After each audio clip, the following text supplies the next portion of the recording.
देखो भाई motional EMF क्या है, बहुत आराम से समझेंगे इसके बारे में सारी बातें, बहुत ही आराम से, बट थोड़ा अच्छा लगेगा तुमको समझने में शायद।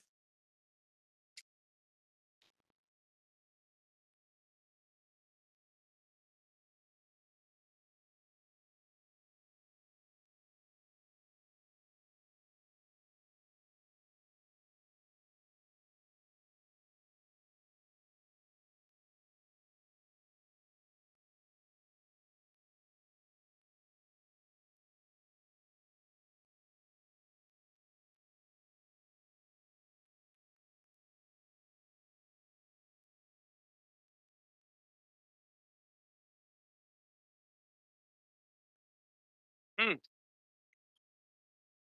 इधर ध्यान दो भाई, मैग्नेटिक फील्ड दी हुई है, कांस्टेंट यूनिफॉर्म मैग्नेटिक फील्ड है, यूनिफॉर्म मैग्नेटिक फील्ड है, कहीं पे कोई चेंज नहीं, इनसाइड द प्लेन। ठीक। ये मेटलिक एक फ्रेम बना है, एक यहाँ पे रेजिस्टेंस लगा रखा है आर, ये कैसा है, मेटलिक फ्रेम है।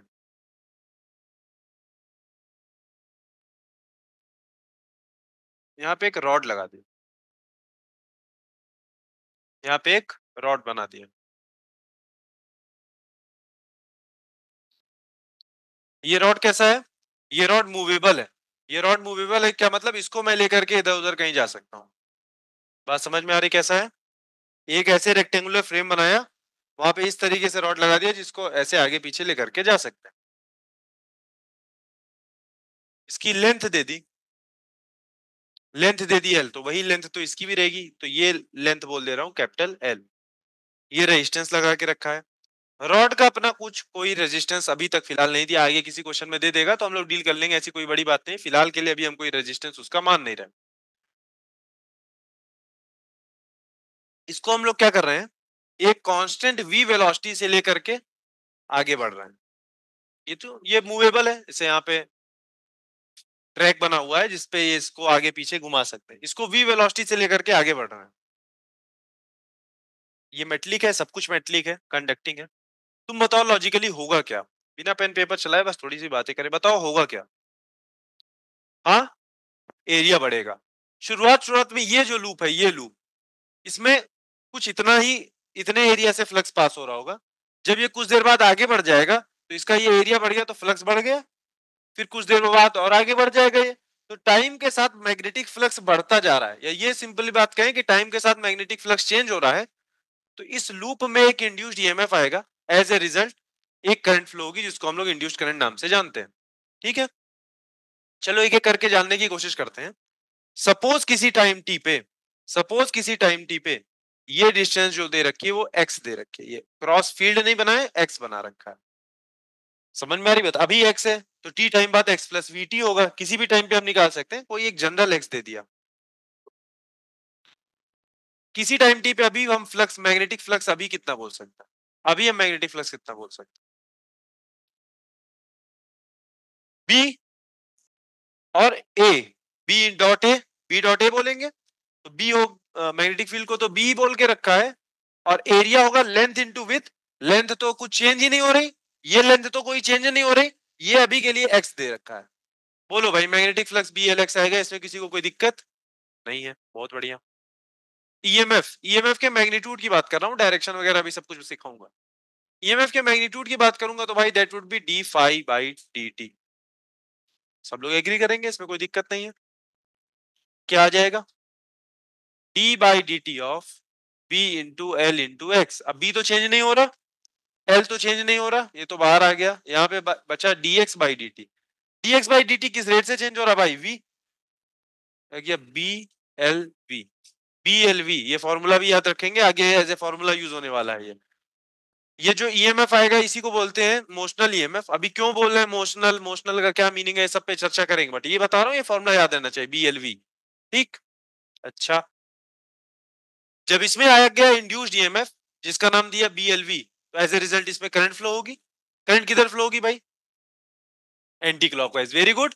फ्लक्स बढ़ रहा है तो फ्लक्स को घटाने के लिए हमको चाहिए ऐसी मैग्नेटिक फील्ड जो बाहर की हो रहा है, जो कि हमको मिलेगी एंटी क्लॉकवाइज करंट से। चलो ठीक है, बहुत बढ़िया।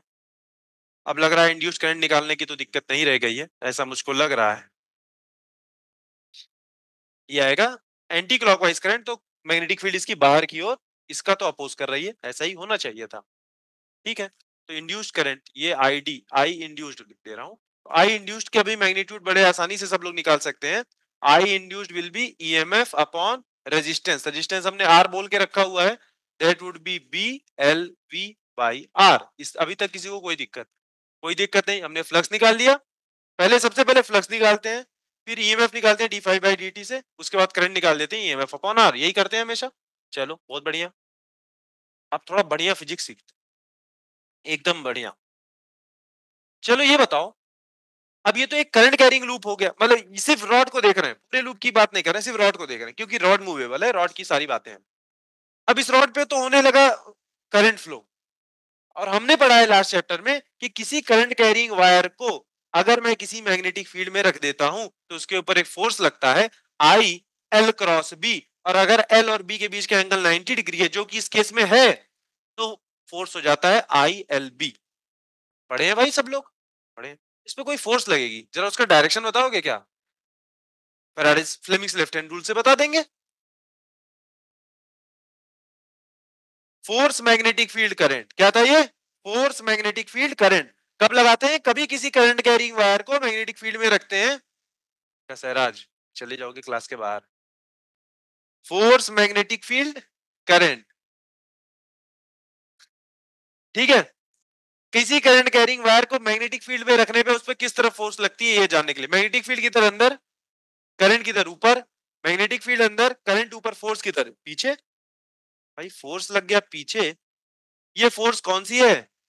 मैग्नेटिक फोर्स है, मैग्नेटिक फोर्स है। समझो बात को, बहुत बढ़िया समझ में आएगा, पूरा फिजिक्स रिलेट हो जाएगा। तो फोर्स मैग्नेटिक लग गया इस पे I into L into B, actually में आई है आई इंड्यूस, जिसकी वैल्यू है B L V by R, और लेंथ है एल, इस रॉड की लेंथ कितनी है? कैपिटल एल, और वेलोसिटी तो हमको पता ही है, तो ये आ गया B square, sorry B L square, सही लिखा है भाई कि गलती कर दी? आई एल बी रहेगा ना? हाँ, वेरी गुड, ध्यान तो दे रहे हो। तो ये हो जाएगा B square L square V by R. ये फोर्स लगी, थोड़ा सोचो भाई, फोर्स किधर लग रही है? पीछे, पीछे लग रही फोर्स, उसकी वजह से होगा क्या?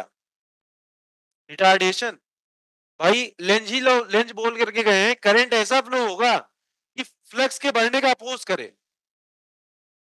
पूरा फिजिक्स समझो, हम इसको लेकर के इधर गए, इंड्यूस करंट ऐसे फ्लो हुई, ये तो ऊपर ऊपर से बात थी कि फ्लक्स को घटने का अपोज कर रहा है, बट एक्चुअल में हुआ क्या? इधर फोर्स लगने लगा। हम भी तो ये बोल रहे थे, अगर लेकर के मैग्नेट आ रहे हैं तो मैग्नेट के अपोजिट फोर्स लगने लगेगा, तो हमें एक वर्क खुद से एक फोर्स लगाना पड़ेगा। यहाँ भी तो देखो ऐसा हो रहा है, अगर तुम वी वेलोसिटी से, तुमको अगर मतलब कोई ऐसे भी सोच सकता है कि सर ऐसे रेल छोड़ दें, यहाँ फ्रिक्शनलेस बना दें, और एक बार वी वेलोसिटी देके छोड़ दें, रेल चलती चली जाएगी, आगे बढ़ता चला जाएगा, और फ्लक्स तो बढ़ता चला गया, और बढ़िया करंट मिलती चली गई फ्री में। बट ऐसा होगा नहीं, तुमने ये फ्रिक्शनलेस बना भी लिया, मान लो तुमने 5 मीटर पर सेकंड से छोड़ दिया, उसके बाद बैठ गए, थोड़ी देर बाद क्या होगा? आगे जाके रुक जाएगा, क्यों? क्योंकि उसके ऊपर पीछे फोर्स लगने लगेगा, तो जितना तुमने शुरुआत में वर्क डन किया होगा उतने का ही करंट मिलेगा, उससे ज्यादा का करंट मिलेगा नहीं। समझ में आई बात? तो ये फोर्स अपोजिट डायरेक्शन में क्यों लग रहा है? लेंज लॉ की वजह से, मतलब मैग्नेटिक फोर्स ही लग रहा है, बट लेंज यही बोल के गए थे कि भाई ऐसा फोर्स लगेगा, ऐसी करंट फ्लो होगी कि मैग्नेटिक फ्लक्स से बढ़ने का अपोज करेगा, तो ऐसी करंट फ्लो हुई तो उसकी वजह से ऐसी फोर्स लगी, मैग्नेटिक फोर्स। अच्छा, क्या तुम ये निकाल सकते हो क्या कि वेलोसिटी टाइम के साथ कैसे वेरी कर रही है? मैंने क्या कहा? मैंने वी वेलोसिटी दिया और इसको छोड़ दिया, हाँ, वेलोसिटी टाइम के साथ कैसे वेरी कर रही है, निकाल पाओगे? कैसे करेंगे? हाँ, मोमेंटम अपॉन टाइम की change in momentum upon time, हाँ वहां से भी निकल सकता है, बिल्कुल सही बात है। या तो rate of change of momentum लिखो, या तो सिंपली तुम लिख दो, वही बात है कि मैं इसको लिख सकता हूं, mass into acceleration M D V by D T is equal to B square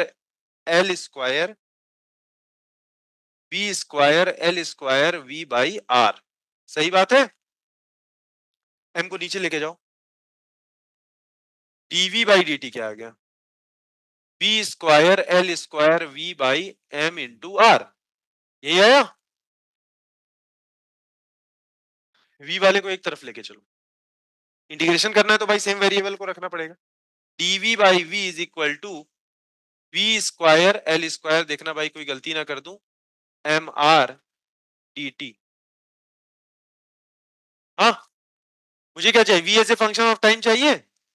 तो शुरुआत में मैंने मान लो शुरुआत में जब इसको पुश किया होगा तो वेलोसिटी मैक्सिमम रही होगी, धीरे धीरे टाइम के साथ घटेगी। अच्छा एक काम और, ये रिटार्डेशन हो रहा है ना, यहाँ माइनस साइन लगा रहा हूँ क्योंकि वेलोसिटी और एक्सेलरेशन किस डायरेक्शन में, अपोजिट डायरेक्शन में, यहाँ माइनस साइन लगा रहा हूँ।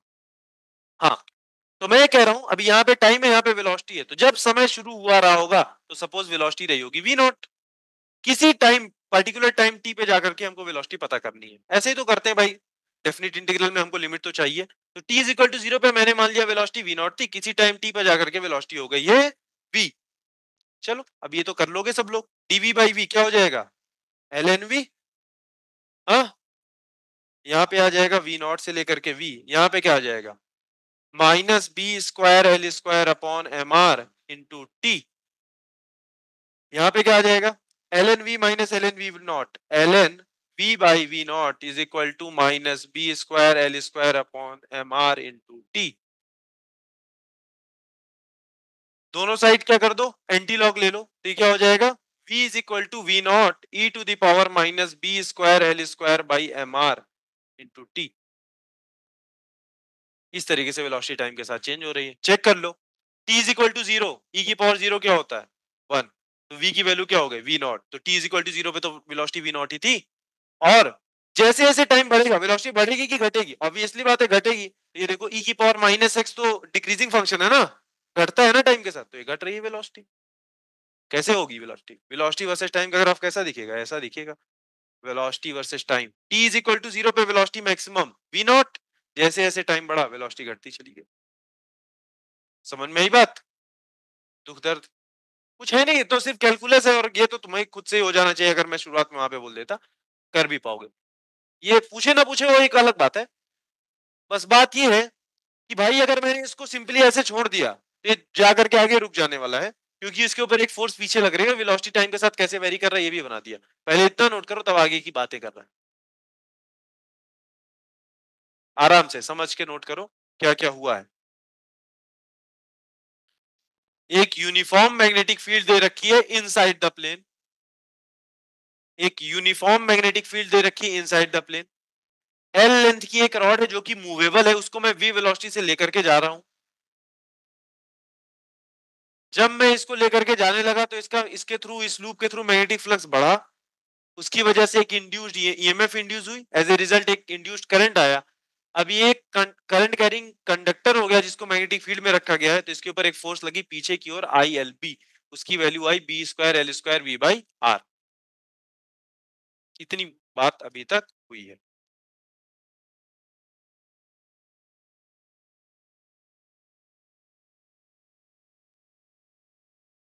रिटार्डेशन है इसलिए निगेटिव साइन लगा।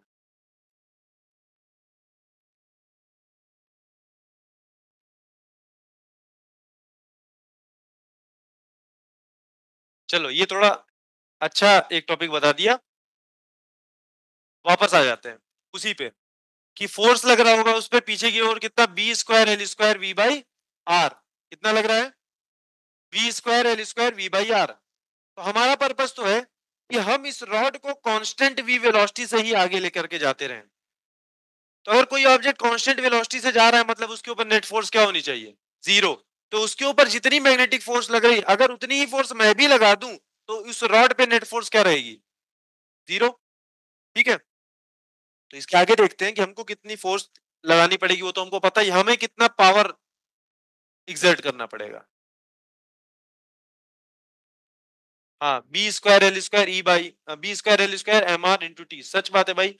एंटी लॉग लोगे तो यहाँ पे ई और एल वो तो लॉग, वो तो इनवर्स फंक्शन है, वो तो खत्म हो जाएंगे, ये ई की पावर में है सब एक्सपोनेंशियल, लॉग और एक्सपोनेंशियल इनवर्स फंक्शन है ना, पता है। हाँ, अब ये बात रह गई, अगर ये वेलोसिटी वाला इतना कुछ, मैं तुमको सिर्फ बता रहा था कि भाई वेलोसिटी कैसे टाइम के साथ चेंज हो रही है, इधर आओ।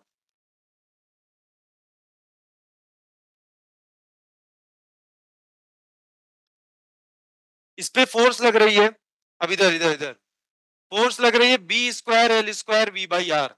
हाँ, तो अगर हमें रॉड को कांस्टेंट वेलोसिटी वी से ही लेकर के जाना है,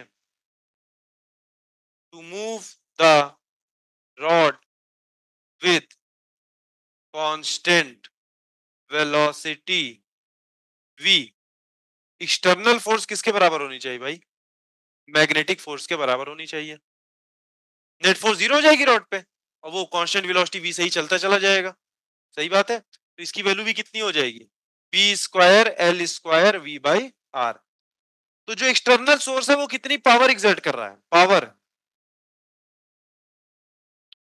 बाई एक्सटर्नल सोर्स। हाँ, इंस्टेंटेनियस पावर होता है एफ डॉट वी, जिधर फोर्स लग रहा है उधर ही वेलोसिटी है। पावर एक्सटर्नल, एक्सटर्नल पावर कितनी हो जाएगी? F into we. एफ तो हमको पता ही है, बी स्क्वायर एल स्क्वायर, ये कैपिटल एल लिए थे हम लोग, V by R into V, ये हो जाएगा हमारा B square L square V square by R. ये आ गया B square L square V by R. इतना हमने पावर दी, एक्सटर्नल सोर्स ने इतनी पावर दी। सही बात है, देखो भाई कहीं गलती ना हो जाए। सही है, इतनी एक्सटर्नल सोर्स ने पावर दी। तो हमने क्या कहा था भाई, Lenz law is based on energy conservation. फिर क्या बोला था, जितना हम वर्क डन कर रहे हैं वो कहां से लॉस होगा, जितनी पावर हम दे रहे हैं वो कहां से लॉस होगा? जूल्स लॉ ऑफ हीटिंग से लॉस होगा, ये पढ़ा था। तो कहां से वो पावर कहां से लॉस हो रही होगी? रजिस्टर के थ्रू लॉस हो रही होगी, रजिस्टर के थ्रू लॉस हो रही होगी। चेक करते हैं भाई, पावर थ्रू रजिस्टर,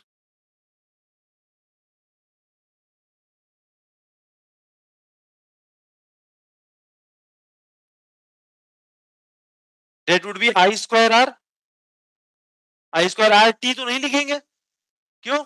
आई स्क्वायर आर टी हीट होता था, heat by time, energy per unit time क्या होता है? Power. I square R, I कितना निकाले थे भाई बोलो? B L V by R का स्क्वायर इंटू आर, क्या हो जाएगा? B square L square V square by R square into are, R से आर खत्म हो गया, B square L square V square by R. जितना पावर एक्सटर्नल सोर्स ने दिया था उतना ही पावर लॉस हो रहा है। लेंज सही बोल के गए थे भाई, एनर्जी कंजर्वेशन ही है। तो ये लॉस, ये जो करंट हमको चाहिए उसके लिए हमको एक्सटर्नल फोर्स लगाते रहना पड़ेगा। अगर नहीं लगाएंगे, ऐसे लगा कर छोड़ दिया, थोड़ी दूर बाद जाकर के रॉड रुक जाएगा, जितनी करंट फ्लो हुई थी वो होना बंद हो जाएगी। समझ में आई बात? तो ये लिखो इसको, फिर और बता रहे हैं। यहीं से एनर्जी कंजर्वेशन जोड़ेंगे, यहीं से भी बात आएगी कि ये मोशनल ईएमएफ क्यों बोल रहा है, ये मोशनल ईएमएफ क्यों बोल रहा है। ये तो देखी देखी बातें लग रही है, पहले से ही फ्लक्स चेंज हो रहा है, ये सारा तो हम पहले ही पढ़ के रखे थे। यहाँ पे मोशनल ईएमएफ नाम का क्या मतलब? ईएमएफ आया बीएलवी, वेलोसिटी का छोड़ करके, आई आ गया बीएलवी बाई आर, फोर्स आ गया आई एल बी, मतलब B square L square V by R, और पावर में सिर्फ वेलोसिटी से और मल्टीप्लाई हो गया। ये याद रखो कि ऊपर में सब में स्क्वायर ही है, B square L square V by R. ठीक, और जितना एक्सटर्नल सोर्स ने पावर दी थी उतना पावर लॉस हुआ रजिस्टर के।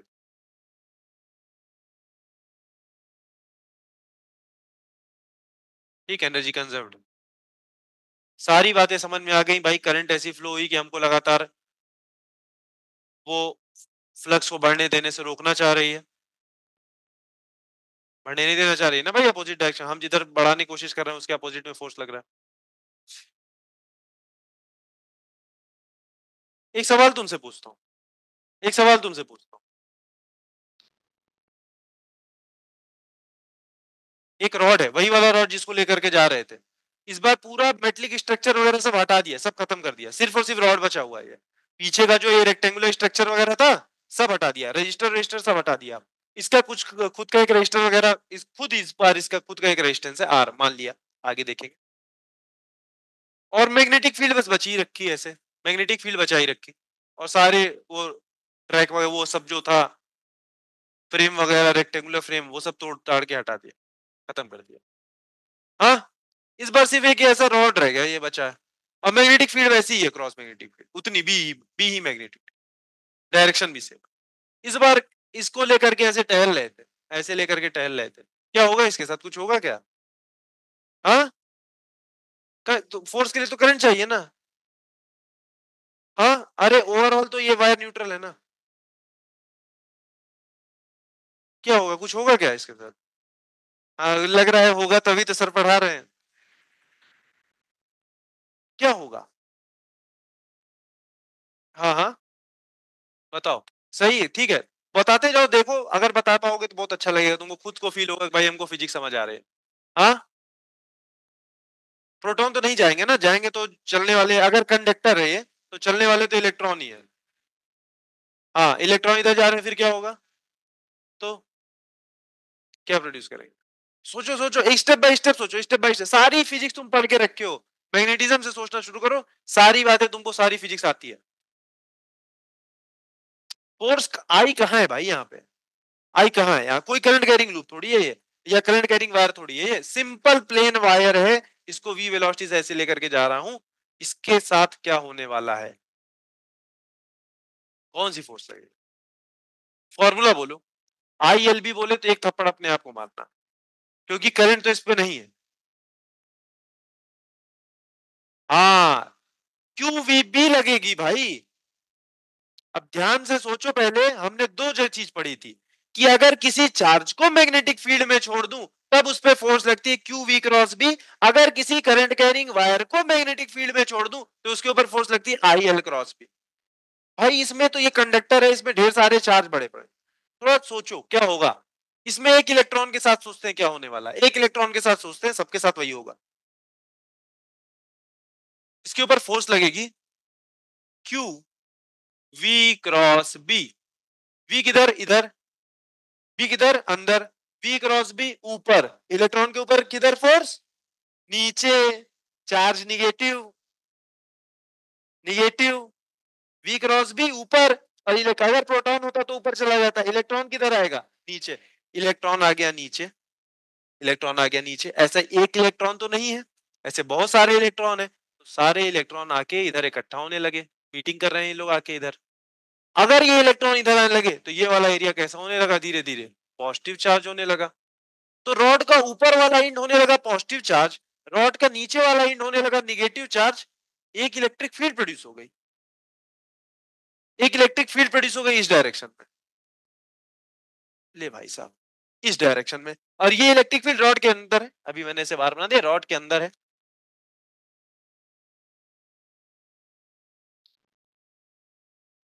हाँ, एक इलेक्ट्रिक फील्ड प्रोड्यूस हो गई। अब बहुत बड़ी दिक्कत, अब इलेक्ट्रॉन के साथ बहुत बड़ी दिक्कत। अब जो इलेक्ट्रॉन है पे मैग्नेटिक फोर्स लग रही नीचे, और इलेक्ट्रॉन को अगर इलेक्ट्रिक फील्ड में रख देता हूं तो उसके ऊपर इलेक्ट्रिक फील्ड के अपोजिट डायरेक्शन में फोर्स लगती है। अब एक इलेक्ट्रॉन को दो तरफ से भाई, इधर से तो मैग्नेटिक फोर्स खींच रही है, इधर से खींच रही है इलेक्ट्रिक फोर्स। लेकिन शुरुआत शुरुआत में तो क्या हो गई, इलेक्ट्रिक फील्ड थोड़ी वीक होगी, अभी तो थोड़े से ही चार्ज आए हैं, तो ये इलेक्ट्रॉन इधर जाते रहेंगे। लेकिन जैसे ही इलेक्ट्रॉन इधर जाते रहेंगे तो ये वाला एरिया और ज्यादा निगेटिव चार्ज होता जाएगा, ये वाला एरिया और ज्यादा पॉजिटिव चार्ज, ये वाला एंड और ज्यादा पॉजिटिव चार्ज होगा। और जैसे जैसे चार्ज होगा ये इलेक्ट्रिक फील्ड और स्ट्रांग होती चली जाएगी। मैग्नेटिक फील्ड तो देखो, मैग्नेटिक फोर्स तो कांस्टेंट है, क्यूवीबी में तो कुछ नहीं चेंज हो रहा। हाँ, उसकी तो वैल्यू वैल्यू मान लो 10 न्यूटन आ गई, लेकिन शुरुआत में इलेक्ट्रिक फोर्स कितनी है? 0.5 न्यूटन। कुछ समय बाद 1 न्यूटन, 2 न्यूटन, 3 न्यूटन। क्यों? क्योंकि इलेक्ट्रिक फील्ड स्ट्रांग होती जा रही है। एक ऐसा समय आएगा जब इस इलेक्ट्रॉन पे नीचे जितनी मैग्नेटिक फोर्स लग रही उतनी ही ऊपर की ओर इलेक्ट्रिक फोर्स लग रही होगी। क्योंकि ऐसे तुम्हारे मन में भी सवाल आएगा कि सर कब तक इलेक्ट्रॉन जाते रहेंगे, क्या सारे इलेक्ट्रॉन हमारे रॉड के इधर आके इकट्ठा हो जाएंगे क्या? नहीं भाई, एक ऐसा समय आ जाएगा जब इस इलेक्ट्रॉन पे, कोई सा भी इलेक्ट्रॉन जो होगा बेचारा यहाँ पे, उसके ऊपर जितनी मैग्नेटिक फोर्स नीचे उतनी इलेक्ट्रिक फोर्स ऊपर, और वो तो इक्विलिब्रियम पे चला जाएगा। अब कोई इलेक्ट्रॉन ट्रांसफर ऊपर नीचे कहीं नहीं जा रहे हैं। अब हुआ क्या, लेकिन ये हुआ तब जब इलेक्ट्रिक फोर्स हो गई मैग्नेटिक फोर्स के बराबर। और इलेक्ट्रिक फोर्स की वैल्यू सबको पता है, Q E is equal to, magnetic force की वैल्यू भी सबको पता है, वी क्रॉस बी। तो इलेक्ट्रिक फील्ड की वैल्यू आ गई वी क्रॉस बी। सही बात है, ये तो इलेक्ट्रिक फील्ड की वैल्यू आई है। हमको क्या चाहिए?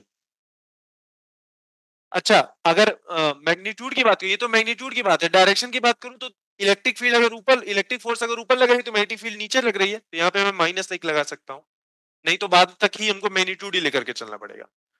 हमको क्या जानना है? अच्छा, तो फिर हुआ क्या, इलेक्ट्रॉन की ये भागा दौड़ी शुरू हुई, तो यहाँ पे क्या हुआ, इधर पे पॉजिटिव चार्ज, एक तरफ पोटेंशियल, अगर इलेक्ट्रिक फील्ड आई है, इलेक्ट्रिक फील्ड आने के लिए हमेशा एक पोटेंशियल आना होता है। Direction of electric field is from higher potential to lower potential, मतलब रॉड का ये वाला एंड एक हायर पोटेंशियल पे आ चुका है, रॉड का ये वाला एंड एक लोअर पोटेंशियल पे आ चुका है, मतलब कि एक ईएमएफ प्रोड्यूस हो गई। भाई इस बार कोई फ्लक्स फ्लक्स चेंज ही नहीं हुआ, प्लेन एक रॉड लेकर के चल रहे थे बढ़िया मजे में, वेलोसिटी से, मैग्नेटिक फील्ड थी, एक इंड्यूस्ड ईएमएफ आ गया, करंट तो नहीं फ्लो होगी, क्यों, सर्किट नहीं कंप्लीट है, बट एक ईएमएफ तो आ जाएगा। और ये इसके मोशन की वजह से आया था, किसके, कंडक्टर के मोशन की वजह से, that's why it is known as motional EMF, that's why it is known as motional EMF. क्या इसके लिए फ्लक्स की नीड पड़ी क्या, मतलब क्या कोई क्लोज्ड लूप की नीड पड़ी क्या? अभी तक हमको लगता था कि भाई जब कोई क्लोज्ड लूप है उसके थ्रू फ्लक्स चेंज होगा, तभी इंड्यूस्ड ईएमएफ इंड्यूस होगा। अभी पता चला नहीं भाई, एक रॉड भी अगर हमारे पास प्रॉपर कुछ कंडीशंस हैं, अभी पता चल जाएगा, अगर एक रॉड कंडक्टिंग रॉड भी है उसको भी मैग्नेटिक फील्ड में घुमा रहे हैं तो भी एक ईएमएफ इंड्यूस हो सकता है। अभी देखेंगे इसकी वैल्यू भी बीएलवी ही आएगी, देखते हैं, देखते हैं, ये भी निकाल लेंगे, कोई बड़ी बात नहीं है। तो इलेक्ट्रिक फील्ड की वैल्यू आ गई माइनस वी क्रॉस बी, मुझको चाहिए क्या, कितना पोटेंशियल डिफरेंस आया। अब पोटेंशियल डिफरेंस और इलेक्ट्रिक फील्ड के बीच में रिलेशन तो सबको पता है, क्या, E is to minus del V over del X पढ़ा था, minus del V over del R पढ़ा था, तो डेल वी क्या हो जाएगा, E डॉट dl, और निगेटिव साइन के साथ, क्योंकि सारा साइन कन्वेंशन, मतलब साइन अगर नहीं ले रहे होते तो यहाँ पे भी नहीं लेते, यहाँ पे भी लिया तो ये निगेटिव निगेटिव, यहाँ पे हमारा क्या हो जाएगा, माइनस और minus v cross b dot, अच्छा dl तो अगर किसी छोटे एलिमेंट की बात कर रहे होते, पूरे रॉड की बात कर लूं तो l ही यहाँ पे लिख दूंगा हम, ठीक। तो ये क्या हो जाएगा, माइनस माइनस प्लस हो गया, और ये डेल v का हो गया पोटेंशियल। इंड्यूस्ड ईएमएफ को इस चैप्टर में मैं किससे डिनोट कर रहा हूँ, स्मॉल ई से, v से नहीं डिनोट कर रहा हूँ, ये आ गया v cross b dot l। ये कैसा हो गया भाई, ये कभी देखो, कभी तीन वेक्टर का प्रोडक्ट हो रहा है, पहले v और b का क्रॉस प्रोडक्ट और फिर l का डॉट प्रोडक्ट, सोचो जरा यहाँ पे, v क्रॉस b, b इधर b अंदर, v क्रॉस b ऊपर, l भी ऊपर, दोनों पैरेलल। इस केस में अगर मैं v क्रॉस b, दोनों तो 90 डिग्री है ना, और उसके बाद l के साथ पैरेलल है, b v l ही तो लिख सकता हूं मैं इस पार्टिकुलर केस में। ईएमएफ तो इतना ही है, बीवीएल, वो तो वैसे भी पढ़ा था लूप में, बीवीएल, लेकिन ये इतना ही ईएमएफ तो इंड्यूस हुआ बिना किसी लूप के, इसी ईएमएफ को बोलते हैं मोशनल ईएमएफ, मोशनल ईएमएफ। बात समझ में आई। अब ये लेकिन बहुत क्या कहते हैं, बहुत सारे केस में नहीं भी होगा, मान लो रॉड ऐसा जा रहा, मैग्नेटिक फील्ड भी ऐसे है, वी क्रॉस बी ही जीरो हो गया, हर केस में नहीं होगा कि बढ़िया मजे में लेकर के जा रहे हैं रॉड को मैग्नेटिक फील्ड में तो ईएमएफ इंड्यूस हो गया, यहाँ पे वी और बी पैरेलल है, इनके बीच का एंगल जीरो हो गया। मान लो रॉड ऐसा है, इसको इधर लेके जा रहे हैं, मैग्नेटिक फील्ड परपेंडिकुलर है, इस बार भी नहीं होगा। इस बार बताओ क्यों नहीं होगा, V cross B, V cross B किधर आएगा, ऊपर की ओर, एल वेक्टर किधर, इधर, वो परपेंडिकुलर हो गए, cos 90 जीरो हो गया। समझ में आई बात। तो बहुत सारे ऐसे केसेस होंगे जहां पे मोशनल ईएमएफ की वजह से, मतलब मोशनल ईएमएफ नहीं प्रोड्यूस होगा, मोस्टली प्रोड्यूस तब होगा जब ये तीनों आपस में परपेंडिकुलर है, जो कि इस केस में हो रहा है, वी इधर है, एल इधर है, बी अंदर की ओर, और उस केस में ईएमएफ आएगा बीवीएल। और भी केस हो सकता है किसी एंगल पे होगा तो बीवीएल साइन थीटा हो जाएगा, अभी इसकी बात कर रहा हूँ फिलहाल के लिए, टाइम भी खत्म हो रहा है। तो ये मोशनल ईएमएफ कितना प्रोड्यूस होगा, बीवीएल, नाम क्यों दिया कि किसी भी कंडक्टर के मोशन की वजह से आया था, रिजल्ट सेम है बट तरीका ही पूरा अलग, पूरी फिजिक्स ही समझ गए कि एक्चुअल में क्या हो रहा होगा रॉड के अंदर। समझ में आई बात, नोट करो। हाँ भाई, बढ़िया। याद करने वाली बात तो सिर्फ इतनी है कि V cross B dot L is the motional EMF, V cross B dot L 99% case में तुम्हारे सामने BLV ही याद आएगा, इसलिए मैंने बोला कि तुम BLV ही याद करो, बट एक्चुअल फॉर्मूला क्या है ये भी तुमको पता होना चाहिए, it is V cross B dot L, vector का ट्रिपल प्रोडक्ट हो रहा है, ठीक। इसको बोलते हैं स्केलर ट्रिपल प्रोडक्ट, ऐसे वेक्टर का भी ट्रिपल प्रोडक्ट होता है, A cross B cross C, दो वेक्टर। अच्छा A dot B dot C भी हो सकता है क्या, नहीं हो सकता, नहीं हो सकता, A डॉट बी स्केलर आ जाएगा, और डॉट प्रोडक्ट भी दो वेक्टर्स का ही होता है। A dot B dot C जब करने गए तो A डॉट बी क्या आ गया, स्केलर, और स्केलर और वेक्टर का डॉट प्रोडक्ट थोड़ी होता है। यहाँ देखो v क्रॉस b वेक्टर और वेक्टर का डॉट प्रोडक्ट होता है। यहाँ पे मैं कभी किसी केस में अगर v cross b cross l आ जाता वो भी पॉसिबल है, but a dot b dot c is not possible. ठीक, इसको बोलते हैं ट्रिपल प्रोडक्ट। अभी तो तुम लोग नहीं पढ़ोगे आगे जाकर के, नहीं तो आगे मैथमेटिक्स में मिलता है। ठीक है, आज के लिए इतना ही। मोशनल ईएमएफ वाला एक बार डेरिवेशन देख लेना।